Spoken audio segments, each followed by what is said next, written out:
N.T. Wright is a prominent New Testament scholar who teaches at the University of St. Andrews in Scotland and is very prolific and has served the church really well in some remarkable ways in some of his major books, especially in regard to the resurrection of Jesus Christ and in other ways the deity of Christ, the historical nature of the Gospels, and I want to thank God for him in that regard.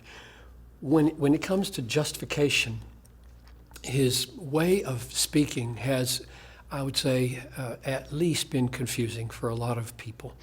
And owing to that confusion and perhaps missteps in some regards, I wrote this book, a response, Future of Justification, a response to N.T. Wright in order to query him and to bring clarity to the debate, because my understanding was that a lot of people were reading and very puzzled at best, and sometimes I think mistaken in the conclusions they drew concerning justification after reading N.T. Wright. So the point of this book is to wrestle with the nature of the New Testament doctrine of justification by faith alone in conversation with N.T. Wright. And there's a chapter on controversy, on how do you carry on a controversy like that. So if you're interested in how can two men who both love Christ and want to yield to the authority of Scripture come to different conclusions, or at least carry on serious, engaged conversation with regard to those differences,